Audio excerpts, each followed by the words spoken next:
Don't you like me?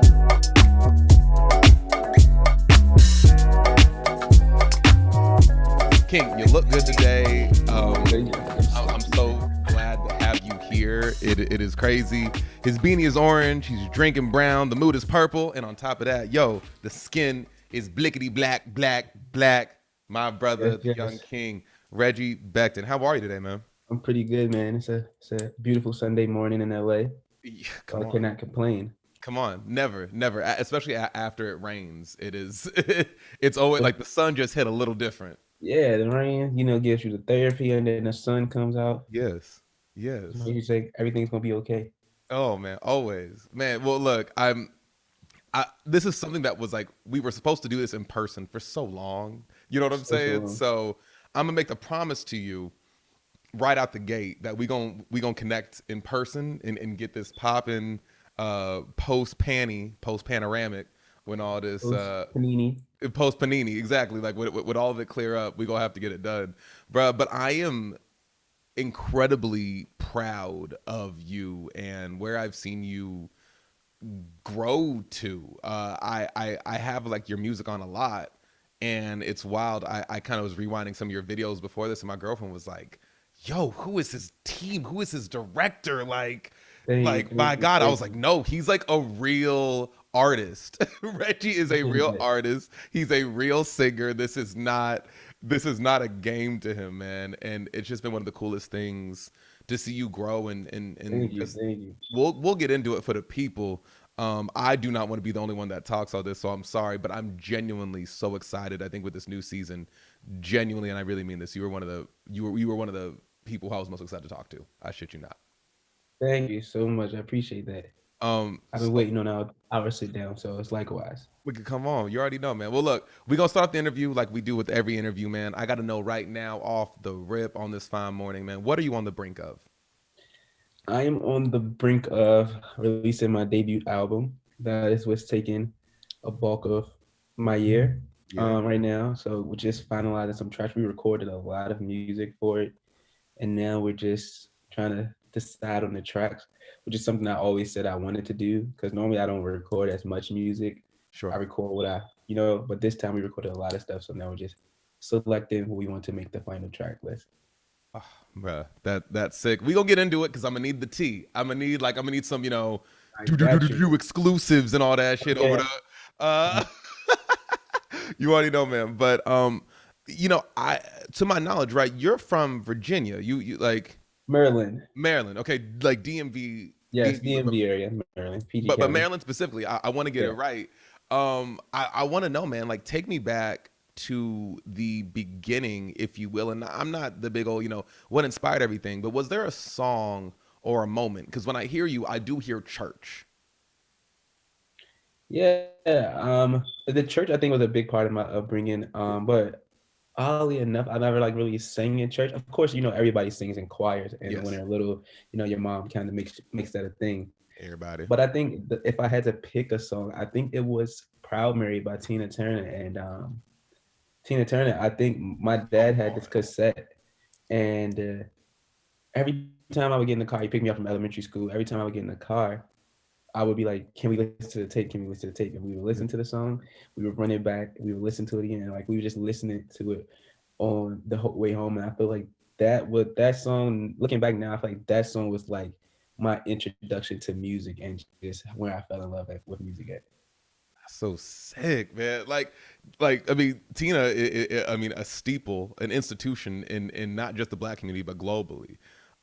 When did you start pursuing this? Right, I think On The Brink being this platform that is about success in that moment when we say like, this is what I'm here to do. You know what I'm saying? Like we can get older and older and older, and it seems like it is a challenge sometimes, maybe when you don't reach that level, right? When we're not like, we want the song on the radio, we want this and want that, right? But you are so committed, and I just admire, I big up your work ethic. When was that moment that you knew, like, nah, bro, like, I'm from Maryland, I'm gonna sing here, I'm gonna sing LA, I'm gonna go globally. When was that moment that you decided, like, this is what I'm gonna do? I think it came in like phases. So I think like there was one moment when I used to sing along with my cousin and like alongside my cousin and a lot of my other cousins are musical. And you know how you have like these kid groups and stuff. You're like, yeah, we're gonna be a group, R&B group. And Yeah. one time we were like singing a song or something, and my cousin looked at me. He was like, yeah, this isn't really for me, but you got to keep this going. That was like in middle school. Love that. And then around when I first my freshman year of college, I was able to like work with an independent record label, and they heard a song I had written, Sure. and they had wanted to sign me in DC.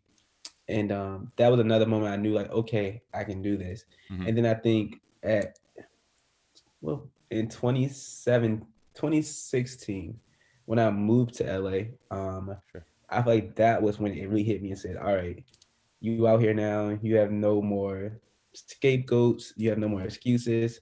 Hmm. It's do or die now. And I think that's really where 2016 is where I really made the life decision to be like, I'm going to be a musician, and only person stopping me is me.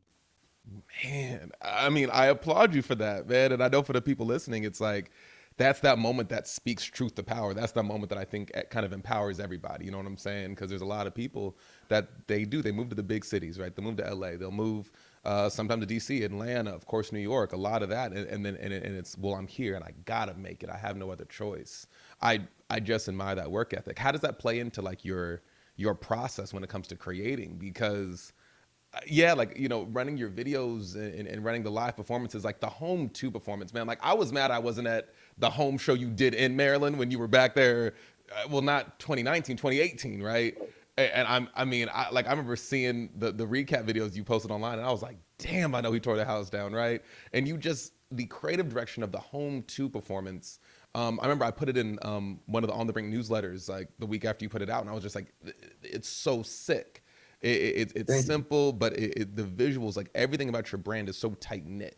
And I feel like a lot of people can sometimes see that and think, oh man, it's going to take me forever to get there, right? How does that play into your work ethic? Because it's like you are an artist that people can connect to you right now, where you're going to be like, to me, you've blown up. Like, I mean, like I said, you were the person I was most I wanted to talk Appreciate to it. most. I was like, nah, this man is like, he big time, right? Everything about your brand looks big time. Speak to that mental fortitude that it takes to even get there. You know what I'm saying? And how does that play into that process for you to Yeah, create? I think part of that strong branding on my end is studying and research. Like, so I've studied like the big artists, and I study Yep. like when they're doing rollouts, and like Hmm. I just study a lot about the music industry. And I've always been this way since I was a kid, study, especially when it comes to like live performances and creative direction from that sense. Hmm. And I think what really allows me to keep quality is I'm always trying to top myself. And I'm always saying, how can I take something that her did, or something that like PJ Morton did, or something I saw Usher did, Yeah. and make that my thing, you know? So like Sure. when we did Home Digitally, after I saw the BET Awards, kind of, it was like, yo, everyone had their own separate performance. So I can't get on the BET Awards right now, but if I had the opportunity to get on the BET Awards, how would that look? What would it look? I And love that. for Home 2, we worked with an awesome team. Shout out Mello, shout out Trey, Hmm. and shout out Chris. They all was a big part in that. Mello creative directed that. And we had countless and countless meetings about this house and how we would bring the home visual to life and what it would look like. Well, Mm. and big up Day of Thursday, who programs and all the music and things like I that. swear, like I And saw it because I was like, this man performing on a whole roof with the band. Like I mean, you drove the point home beautifully.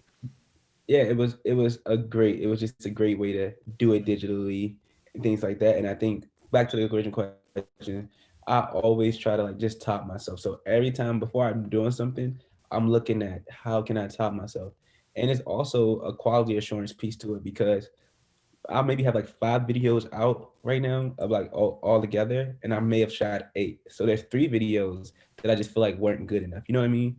And Mm. that's sometimes tough because you're spending money and you're spending the budget on these videos. Yeah. And I fund all my projects. Thank God I can fund them. So, Yeah. but you always look at how to top myself. So when something's not good or something's not deemed to me, I won't put it out no matter what. Hmm. No, that makes perfect. I mean, I say that all the time. There's On The Brink interviews that the world may never get to see or hear. Like there's certain concepts where it's just like, yeah, like you want to make it better. And I love what you mentioned about like I want to see what her did, what Usher did, because I do the same thing with like other, if we're just talking on the brink, it's like podcast platforms. If it's, and we'll get in again. I know I keep saying thank you, but like, because you're someone who, you being in LA, I've met you just through the industry. You've come to my events and supported, and we'll get into that. But like with Capacity, it's like that came from not only just years of being a DJ and throwing events, but then it's just like I'm going around doing research at like, what's this party got? What's this party got? What does this party not have? Right. To then come in here, okay, like I think I know what to craft to make the perfect thing. Exactly. And then you take that and just do what applies to you and like make it your own, but you use Yeah. that as inspiration. Yeah. No, I mean, I think that's exactly it. Who are some of those artists then that have inspired you? Like I love hearing about the cassette with Tina, right? But of course, there's 10 artists that come to mind when I say, man, I hear a little bit of that, and Reggie, I hear a little bit of that. But you do have your own agency, you have your own autonomy. I never want comparison to be the enemy of your progress, right? So I'm not going to say Right. like you act like this person, because you really do. It's all unique, and I think that's the beautiful part about it. When I have you come on a playlist, when I listen in, I'm just like, yo, I like you have PCH music, you know what I'm saying? And not a lot of artists have PCH music, but like put the tape on, roll down PCH with the windows down, look at the ocean. It's just like you set the tone so perfectly for like the ultimate Thank you. vibe. Who kind of aided in your inspiration to get to where you are? Well, first foremost, Orange Beanie. So Marvin Gaye is a big inspiration Ah, come on, and yes, hero. Love Marvin. Then you see the guy on the wall. That's come Prince. on, So number two, and then I think Brandy is a big inspiration of mine. Her vocal ability, just from a singing and vocal production yeah. point, she is the best. And then I love Tank and Avant. I love as male R&B singers. I love their Avants. Avant. I would People say don't those talk are about two. Avant. Yeah, people don't give Avant his flowers, so I They want to get don't. one there. A lot of songs that I approach when I start singing, I'm always like, how can I get that Avant tone? So My Avant is a goodness. goat in my eyes. But I think Wow. those five are like my little chemistry box of things, a little of that taken from them. Yeah. So Oh man, no, I can hear it, and I just can't wait to see how that manifests later on. Like, because I don't think it stops at singing for you. Like you play mute, you play instruments too. mhm. Damn, just the talent, man. What do you play? Like, were you a band nerd? I was a band nerd growing up, so it's like I I feel like played I'm always saxophone when I was a kid, so I haven't played same. that in a See, I while. felt that. I felt that. I was like, I think I see another alto, and I think that's what Yeah, that was. altos. Did you play sax too? I sure did, man. Played it What about from, the BAGA? yeah. Come on, all day. Yes, man. I got my fingerings are just snap right Yeah, back to it. that's why it's something you never. Then you hit that D, that Yep, D. yep. Come on, That's, hit that that's octave, man. something, Send it up. that's something you'll never forget. I'm Yeah. learning guitar right now, so that's Oh, been a fun. But I would say those two, a little keys every now and then. hmm. But I always say like I'm not a player, but I can work my way around it. But Sure. don't hire me for your band. Look, you don't hire James Brown for the band, but he knows what he wants. You know what I'm saying? He can Yeah, say, there you "Give me go. the, give it what the," and you're Yeah, just like, yeah, like James can't. He don't know a note name, but James Brown, you know exactly what he wanted. know the vibes. You know the vibes. Yes. Well, you were talking about being independently funded, and I think that's a huge, huge commendable feat for any artist or entrepreneur.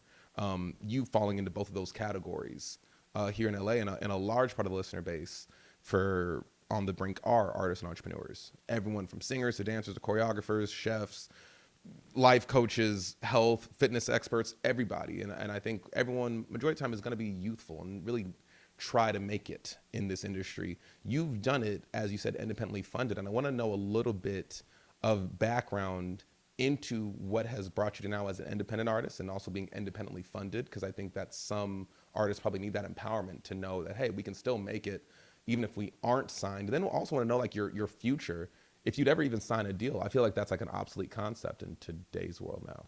Yeah. So independently speaking, like also I work a 9 to 5 still to this day, Got and it. on top of trying to do music full time, Hmm. so that goes a bit RA. Yeah. But yeah, I think for the most part I fund all my projects, meaning working with collaborators, paying producers and things like that. Hmm. And I'm luckily blessed to have a lot of like producers and video directors who are passionate about their creativity and their artistry Yeah. and who are just down to make good work. and now to make dope concepts. So like Moy, Chris, Aiden, all these people, Tarek, sorry, all these people are truly like team members that I need, and I really hold me up, and they're foundation of all of this. And they look at it kind of as passion projects, and they really allow me to, they really allow me to express myself creatively Mm, without charging me their daily rates or their most things. You know, they believe in the craft and they look at it as an investment. So it's kind of cool. I like to look at it as kind of like a startup in a way. Like you yeah, have all these people invested in you and they believe in the dream because it also supports in a way their dreams as well. yeah, And you just hope that as you progress, they're able to progress as well. And you're able to bring each other up with different opportunities yeah. and things like that. And that's be starting to happen with different opportunities that have come in where I can say, hey, you should call this person or recommend them for a friend for this job. So that's been cool to pay that forward.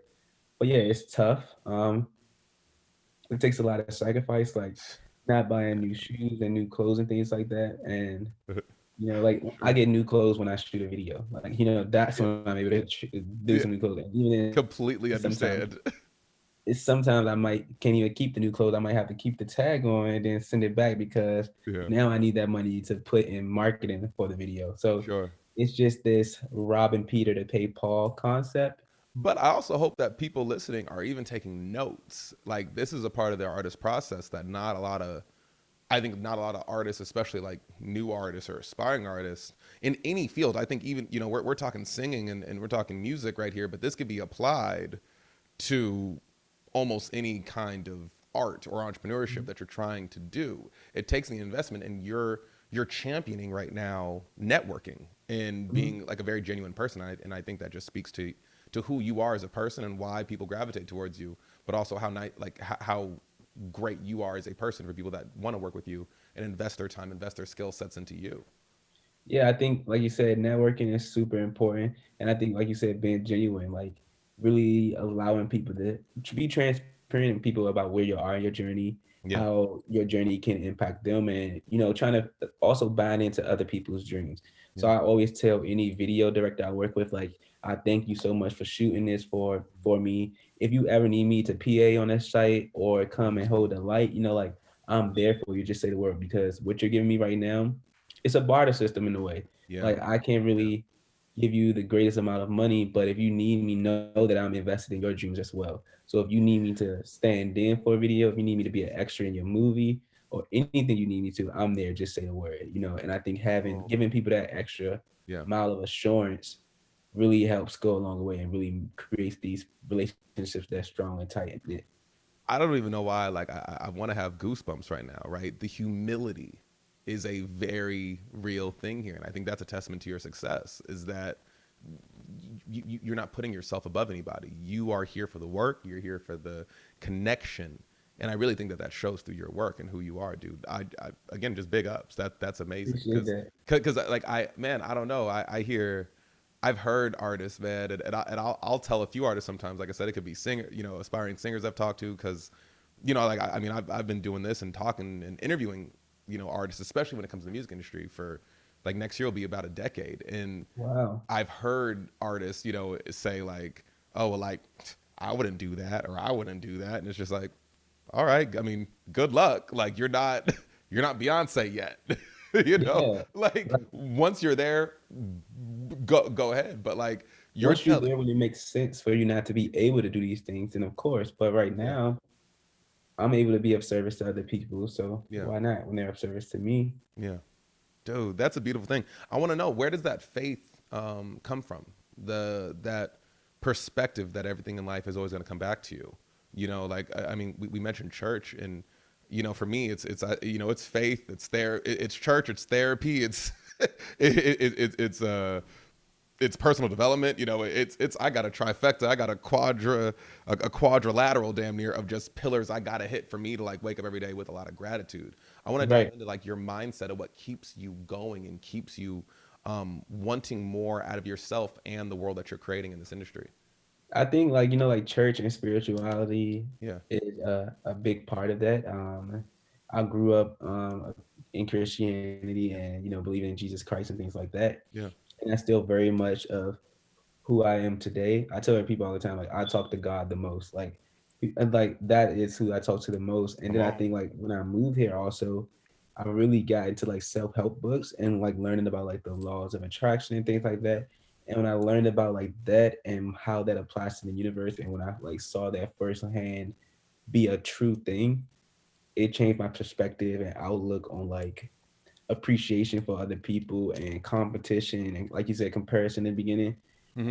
And just like ego, like trying to decipher what is ego and what isn't ego. And like when Ooh. you're walking into every relationship like that, Yeah.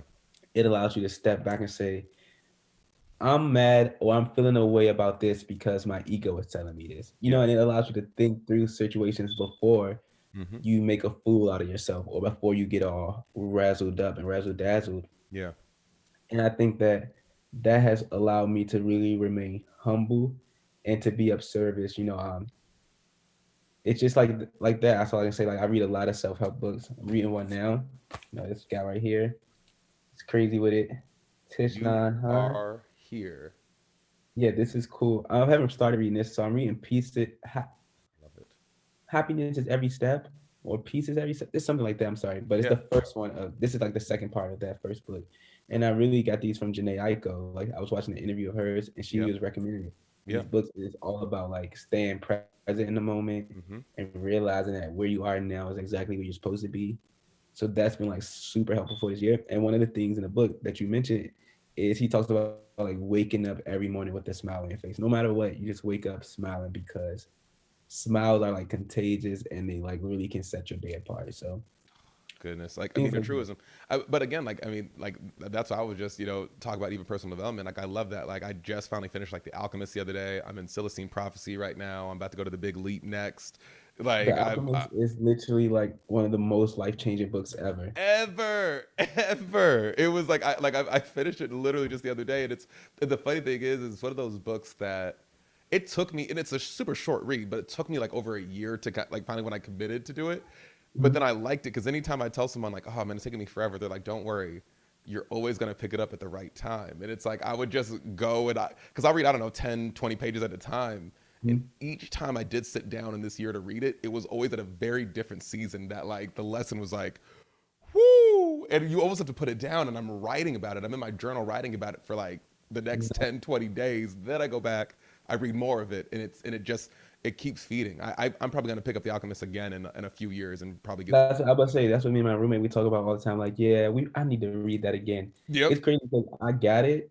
A friend of mine was trying to recommend that book for me for years, and then I Yeah. finally got it, and then it took me like months to read it. Mm-hmm. And when I opened it, I literally read it in 2 days. Like I did not want to stop. I Damn, read it I in two love days. it. Yeah. That's how great. I honestly, I think The Alchemist was a big reason why I have the home series, or why the word home means so much. Subconsciously, like thinking Yeah. about it now, I feel like after I read that book, that's what like really taught me about like what home was, and I feel like in a way like that's how my journey is. Like I always tell people Yeah. like I'm doing all these things so I can go back home, and not to spoil the book for anyone or anything, but like Yeah. in the end when he read his big realization and things like Yes. that, it makes it like Yes. Yes. Well, and it's wow. I just well because and a large theme of my journey through I think especially through the pandemic, and I do want to get into that process and maybe your outlook on life, especially as an artist, was pre-COVID versus your perspective of life during, and maybe if hopefully we can say that this time is is soon to be after COVID, right. because I love hearing what inspired home, especially in relation to The Alchemist, because a large theme of my work last year, when I kind of felt like I was losing my way a little bit, when Mhm. everything that I thought I knew as an artist, I was like, yeah, man, I'm throwing parties, and they were becoming super successful, and I was like, man, it's working, it's working, it's working, and the world shuts down, and it's like everything that I did to make money and to be at the status I am stopped.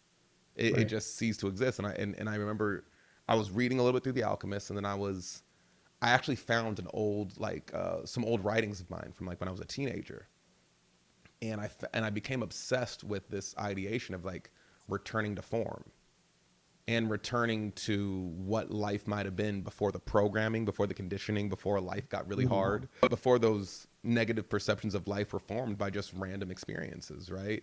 And so what I was doing last year was just reconnecting with like, how would 8-year-old Malcolm feel about this? How would 10-year-old Malcolm like respond to this? You know, and this is before it like life was hard, life shit on you a little too much, right?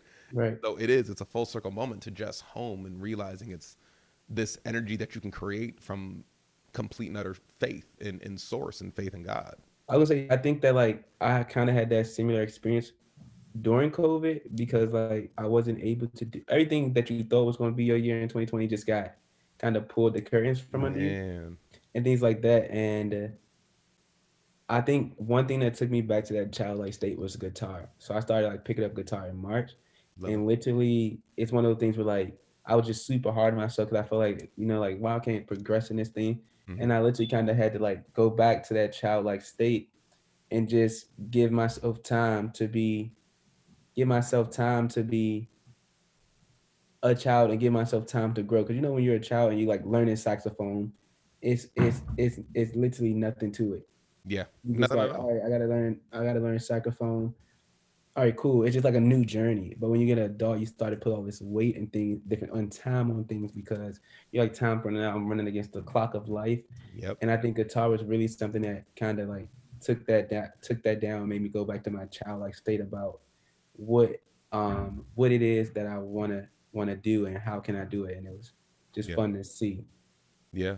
Dude, like I love to hear that. I think that's one of those positive takeaways that we can take from like a very negative time, you know, subjectively as COVID. Some people had terrible years and some people just found ways to look at 2020 and find Right, gratitude in what they learned and what, you know, what they took away from it. that's real, man. Yeah, 20, man. it really I think 2020 like really helped me just even fall. I think it helped me fall in love with myself more in like not a shallow way, Yeah. but in a more of a way where like I know what it is that I do, I know what it is that I bring to the table, Hmm. and I can be now I'm more concrete in that Yeah. because I know that I'm only competing with myself. You know what I'm saying? Like I'm only I'm only here to find the purpose for Reggie, and Yes. nobody can get in the way of that but me. And I think when you True. try to think about things like that, it allows you really to like appreciate others so much more and really like connect with other people in your field that other people might deem as your competition and deem as like you guys are pit against each other. But Yeah. I think I've been able to like cultivate so many relationships with like different artists now and really appreciate that bond and that friendship Yeah. because I don't see myself in competition with them and I don't think they see themselves in competition with me, although we have similar paths. Sure. I mean, but you're a testament to we can go to our destination together. Right. You know, we could all work together and make our, you know, make ourselves great. So, you know, I do want to go into agency. And I think agency for artists is very important. We touched on it earlier about, you know, signing and back in the 90s, it seemed like everybody went to sign, right? But because it seemed like it was a one track way to get big. It was, Hmm. we got to get a demo to the radio station, and you know, and I come from radio. I love what radio used to be. You know what I'm saying? Where it's Right. we got to get a demo on the radio and get the radio host to play it, and then people will hear it in their cars, and it's gonna blow up. It's a very different process of that now. You know, last year you got what is Apple Song of the Day with Ebro, like Yes. that, like, yo, I freaked out when I saw that because I'm just like, one, I listened to the program, and then I'm just like, yo, like that is a metric and a very incredible metric of an artist going somewhere. Mhm. Do you ever have plans of signing, and if so, what does that look like for you, who might want to for an artist who might want to have agency over, you know, their masters, their publishing, and all that? I think, you know, there's a lot more knowledge to that now, and I don't think artists are ready to sacrifice that.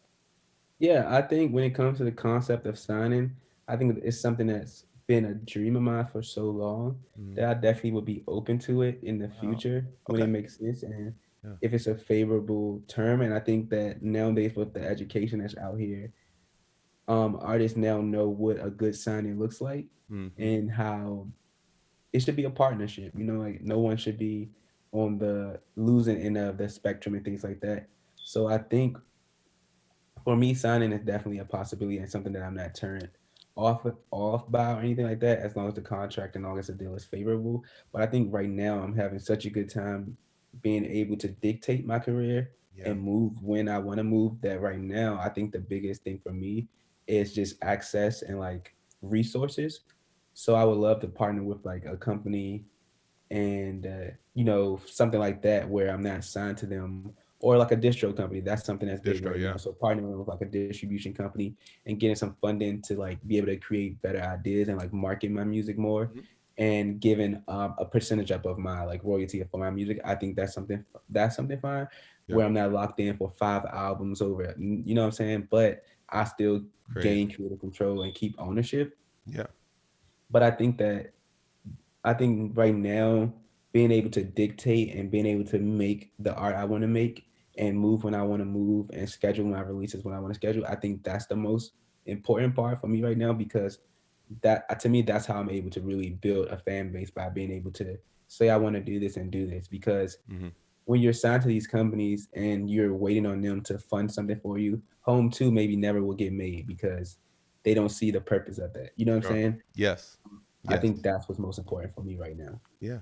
And it's crucial. I mean, I think that's another part of what inspires, inspire, what makes you inspiring me is because I at least now I know like you're truly independent, but I just assumed. I was like, yeah, I don't think he's like with a major label. And I'm just like, yeah, the fact that he's able to do all this independently and make the content, make the music you want. For me, I say you tell the stories you want to tell, right? You create the experiences you want to tell. You make the art that you want to make, and you do it all with your own artistic integrity, and that's really really huge. So congratulations on that success. Thank you, thank you, thank you. So I do have to know, does it stop at singing for you? I watching your videos, I see a career in acting coming sooner than later. So just keep it a buck with me and tell me it's coming, please. I don't know. It's weird because somebody else just told me about like, okay, when's the like acting coming? Yeah. See, come on. And I used to be in theater in high school and stuff, so See, you already got you have some you already got a foundation. yeah. So all that I used to do. So I'm not saying it's not coming, Yeah. but I get this question often, and I don't really know. I don't know what's next. I have ideas, like I love fashion. Sure. Acting seems to be fun, like that. I love being creative, so I love like helping. Like a lot of my music videos, I help like conceptualize. So I would love to do some of that for other Yeah. people. Would love to do some songwriting for other people.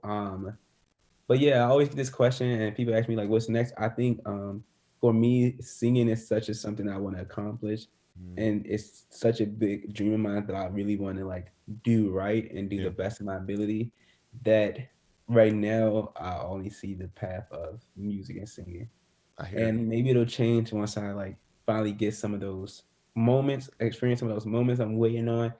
I was telling someone the other day, like they were like, yeah, like you're competing with like all, like you're competing with all other men in R&B space right now, and I was like, to you guys, it makes seem like that. For me, I'm like still on the sidelines. Like I got a warm up suit Mm. on, but I haven't made the bench yet. I'm trying to get to the bench, and then once I get in the bench, then I got to make the starting Yeah. five. And then Yeah. once I make the starting five, then I can talk about But post no, once you get R&B. started at 5, then you got to get MVP, and then Exactly, yeah. Most definitely. exactly.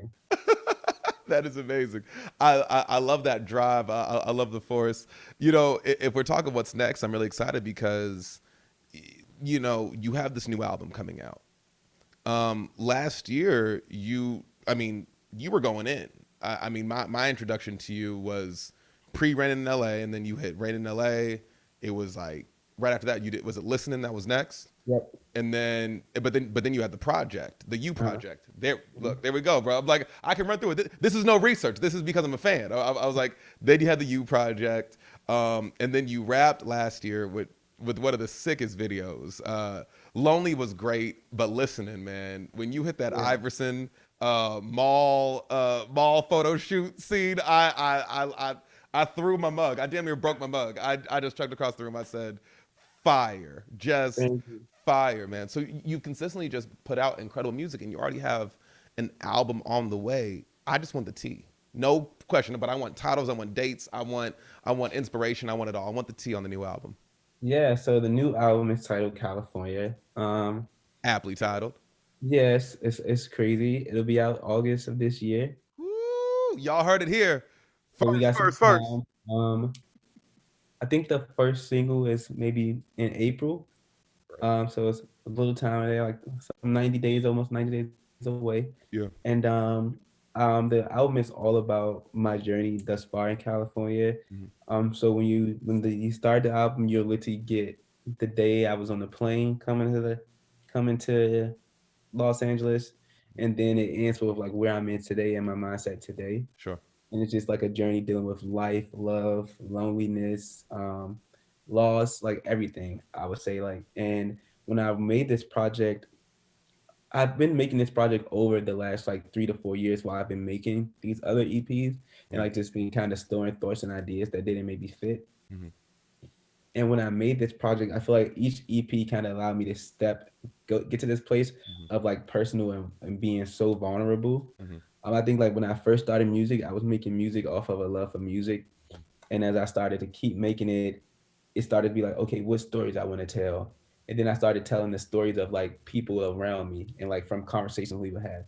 And I think like my beans orange was the first time I like tapped into like personal things like naturally. I Mm-hmm. would say was one that really stuck out to me on that EP where it was like this is kind of me, my Yeah. story. This is me giving a piece of myself. And then I think with Thank You for Listening, I kind of dove into that even more about like personal Yeah. stories and like Love Motion number 9. It's like to me like me yearning for love at the current day. Yeah. And then I think California is where I like really just like laid it all and like bared like my soul and spirit on it. So I'm super happy about the content on it. It's 12 songs. I think that's an exclusive. I don't think I've ever told anybody that. But yeah, it's looking like a 12 piece. Looking like a I 12 love piece. Chick-fil-A. I love Chick-fil-A, so the nuggets Look, coming. I was like, look. So We we want go some with a waffle 12. fries with it too. Right. So yeah, so that's kind of California in a nutshell. That is so cool. And I'm sorry, and I said the U project earlier. It's the project is my beanie's orange. Oh, you're good. I know what you're talking about. You was a, but I just want to be right, right? Look, I just want to make sure I don't ever want to disrespect the art. I really did enjoy the track You on that project, and so that's probably why I Thank said like you. the You project. I have it on there. A 12-piece waffle fries. I'm gonna get a lemonade with it. Yeah. Project's called California, dude. I'm really excited. How old, right? Because and I realize that a lot of artists do this, right? We work on projects for years. Like I feel like there's certain concepts that I work on that it's like I feel like they started work in 2016 and maybe this year they might come to fruition. What are some of the maybe oldest songs or well, I'm going to say oldest concepts that we're Think, working on for this? hmm. I think maybe like the oldest song that kind of where I wrote was 2018. So there's stuff from 2018 on in there. Nice, nice. I Yeah, love December how 2018, I was writing. That's when I wrote Scratches. I just love how art evolves like that, and how it needs time to mature. You can't rush it out. Yeah, and I think that like that's at first when I was first doing this album, it was just gonna be a mixtape. I was like, I'm just gonna call it mixtape Mhm. because I had so much weight on this word album and I Mm, need to be signed when I release my first album and all these things.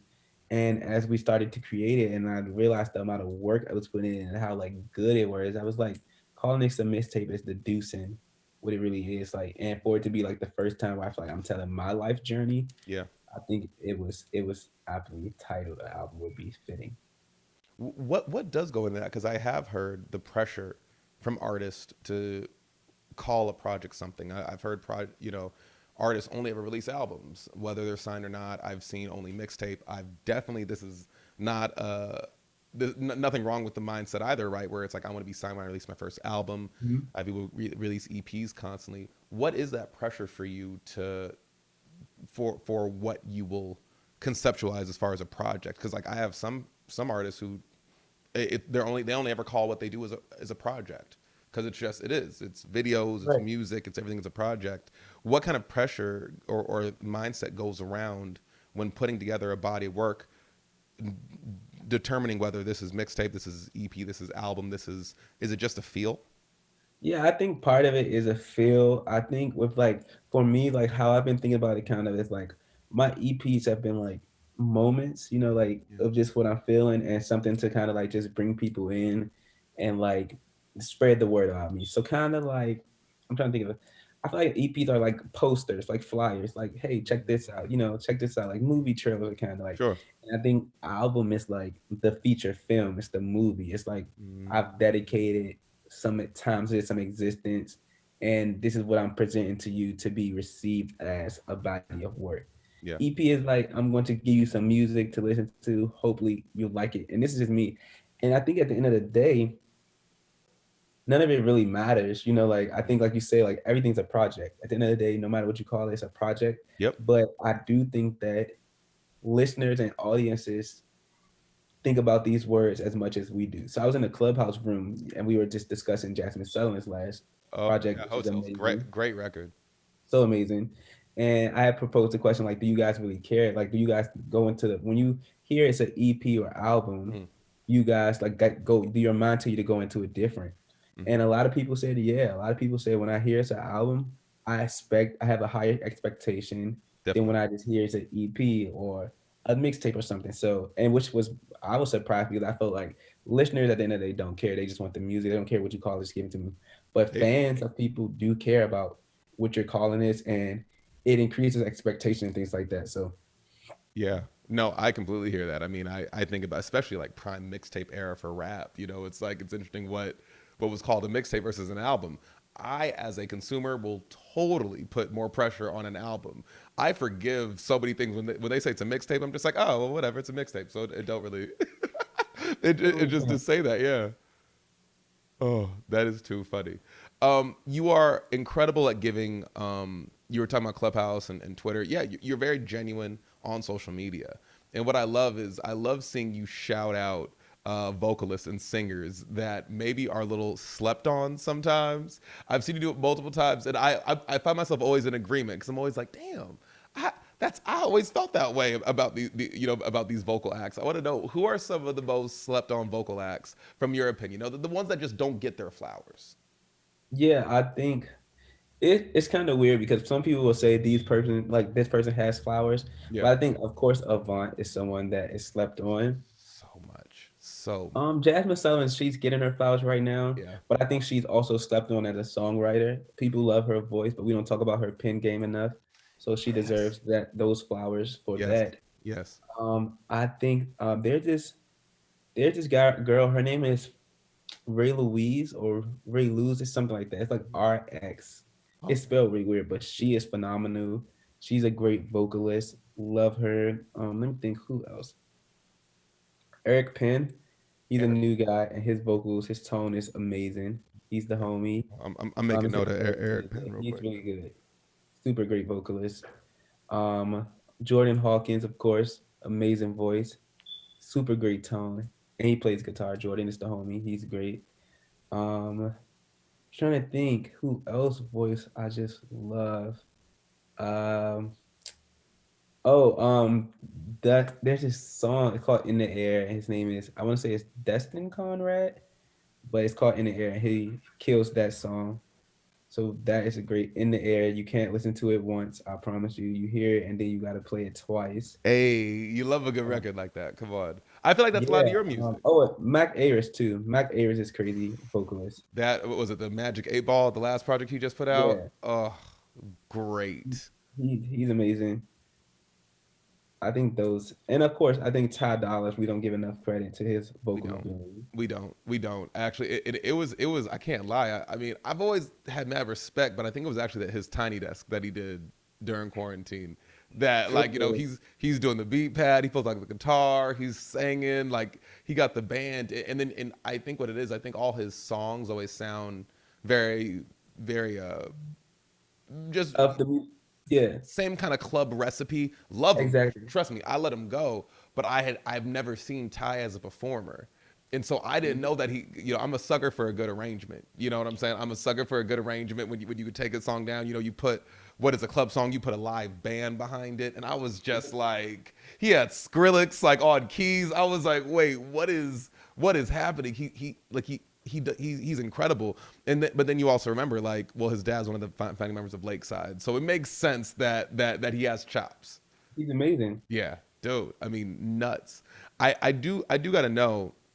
Speaking of arrangements, I want to thank you for just constantly, of course, when we were in person before the pandemic, you found a way to just support me and be incredible. You've showed up. This is a full circle moment for me too, probably where the nerves were for me because I was like, yo, like you were at the beginning of On the Brink, like the first, like Yes. like I The met launch. you at the launch party, Mhm. through It's Only HA through Yep. Hassan, and I That was was tripping okay. because I would have never, I just would have never thought we'd be here now because I don't even think at the time, like I think we met each other, but then I did not know that you sang. Like I think we followed Mhm. each other on social media, and then it was afterwards that I was like, oh, he don't sing, he sang. I said, well, damn, I didn't know.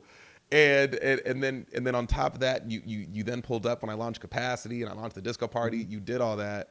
The wildest thing that I think blows me away is that Ran in LA was about an experience you had at the launch of On the Brink. Yes. Holy shit, man. I just need the people to know, man. I'm out here inspiring number one songs. It's out here and doing the good work. I'm trying, man. Talk a little bit about that story, yo, because like I think that's crazy. People sometimes don't know where inspiration comes from, and I tripped when you just sent me a text and you're like, oh, yo, that was kind of an experience I had at your party, and I was like, yo, I felt like I finally arrived. I was like, okay, this is my fame moment. Yeah, no, I'm raining in LA, went to the On the Brink launch party, met this girl who was phenomenal, super attractive and things of that nature. Things of that nature. Yes. And it was just a great experience, great feeling. I don't know if I went. I don't think I went to the studio that night. Maybe I can't. No, it wasn't that night. Maybe in the next night, Yeah. and it was raining in LA, and we was Yeah. in the studio, and I wanted to go home. We was working on stuff for California, and this is what it was crazy. We were working on stuff for California, which is why the song is titled "Raining in LA" because we was working on stuff for California, Sure. and we were working on something else, and it wasn't really going well. I was like, all right, I'm not really feeling it, and it was like 2 in the morning. It got super late, like Yeah. so. Marco, the person who produced "Rain in LA," he started the main chorus, and then Aiden and Carol came in and did some final production on it. Yeah. But Marco started playing these chords, and I just like freestyle the what you hear in kind of "Rain in LA." I freestyle the melody, Yeah. and after I did it, everybody was like, "We need to record this today. Like this is crazy, yada yada yada. We got to record it now."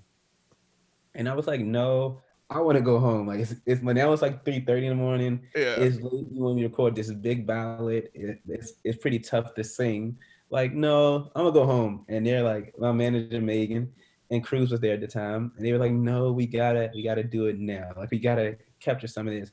And literally, I freestyled some of it, and it was really based on that experience talking to that girl that I met at your party, Oh my which goodness. is why when it came to the remix, it made so much sense to call it like not only because the capacity party was so much fun and like the music that you were playing at the capacity party really like inspired me, but also it was like the tie of the original reason why Rain in LA was made and that experience at the On the Brink party, Yeah.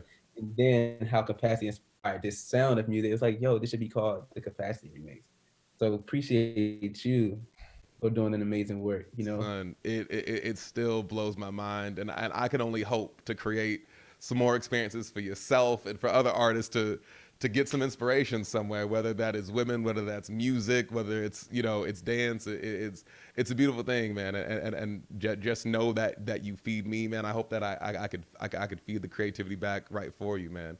I just want to wrap with the advice that you might have for aspiring artist entrepreneurs, especially here in the music industry. If there is just one part, and I think, and you dropped gems as far as humility, as far as work ethic, you've dropped gems this entire interview. But is there one piece or two pieces of advice that you could offer aspiring singers who are really trying to make it out here, just like yourself?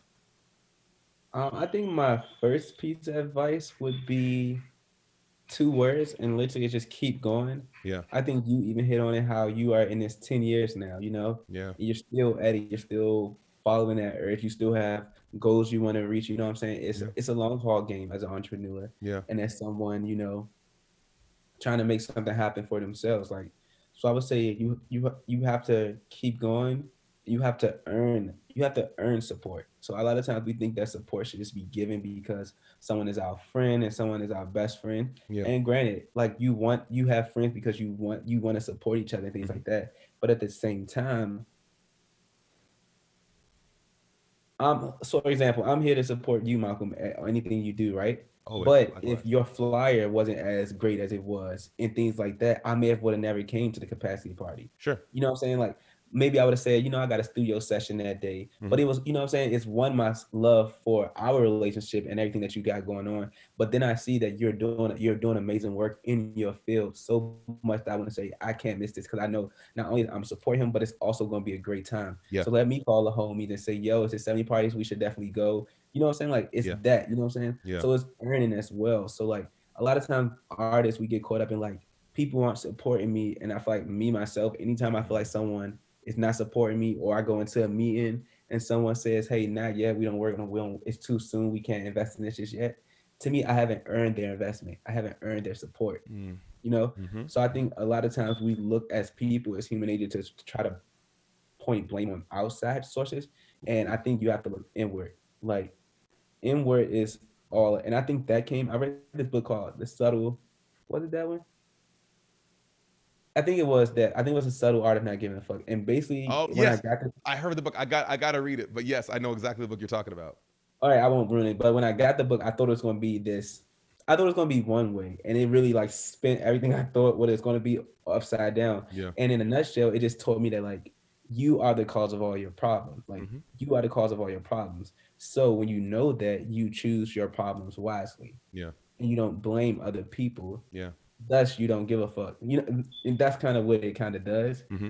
And once I realized that like anything that goes bad in my life is my fault, no matter who else had a hand in it, who else played a role in it, it's my fault. I made some type of decision that allowed this to happen, Yeah. So you just learn from that. And I think that's a gem that we can take, that most art can take on form. It's like Ooh. you are the architect of your life. Hmm.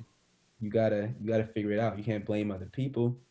And I think it would say lastly, I think the biggest thing is finding like-minded individuals, Yeah. finding people to support I support now. I say I support, but finding people to champion your work, and that you can also benefit. You can also be of service to them. So, Yes. like my management team, Megan and Edgar, I would not be able to do anything I do without them. Like those are my go-to people. We are each other's therapists. We are each other's confidants. I love And that. I'm there for their dreams and their aspirations and goals as much as they are for mine. Yeah. And all these relationships also came organically. Sure. Like they weren't people that I grew up with. They're people who had a love for my music, and I said, okay, let's do it. What do you want to do? You want to manage?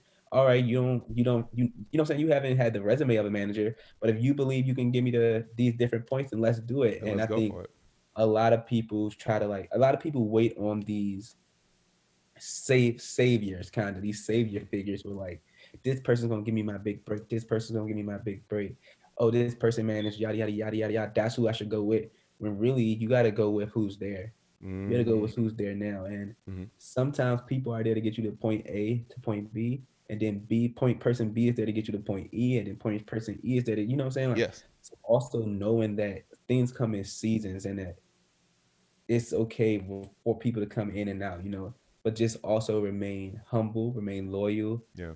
and always offer grace to people. I Come think on. that's a big one too. Come on. Come on. Gems dropped. For real. Like just the humility, the work ethic, the talent, the faith, the perspective. It shines through the screen, man. And I can't wait till we can bring this to the loved ones in person and Yes, really yes. just continue to inspire one another and inspire others, especially when the world opens up, bro. God bless you. And for real, like, thank you for this time. I just can't wait for the album. I can't wait for more music. I can't wait for more home performances. I can't wait for more in-person performances too, brother. No, I appreciate that, and thank you. I think like something else you hit on was just about how I feel like organic our relationship has just like trans progressed in life in general, and Yeah. I think that's been the greatest part about it wasn't forced. Like it was we weren't put in a room like someone saying like meet this person, Nope. like it was just an organic progression, and it also came out of just showing love to each other, showing support for one another. Precisely. Even before you knew Running the Lake was about somebody, you were sharing it with people. Yeah. And not only were you sharing it with people that you knew, but you also were sharing it with people to help put it in a place where like, you need to hear this because this is phenomenal, and I know you have the power to make it grow even. And I appreciate that so much, because it wasn't like I was your best friend. It wasn't like I was your homie. You know what I'm saying? Like, it was just like you had a love for the music, and you said, hey, this guy's doing dope stuff. You take a listen to this. And I think those are like what I mean with like people. Some people are there and they're just blessings to your life, and you just gotta accept those blessings. And those are the people you want to support. Follow the love. That's something I always tell myself. Follow the love. Ooh. So I appreciate you for one doing all those things early on, but also, and even that, like, you sharing it helped me get my first like the publicist ordeal that I had with the company or whatever. So you know what I'm saying? Like, you helped me get that, and I was in talk to them before you had did that, but when you did that, it even pushed it even more, like, okay, we need to work with this guy. Sure. So no, I really appreciate that, and that helped me have a phenomenal year. You know what I'm saying? So it's just like different things like that really goes to show that you're a standout guy. Yo, that's love. Reggie Becton, ladies and gentlemen. Make sure you're subscribed wherever you listen. Our theme music is by Immoralius. Follow us at OT Brink.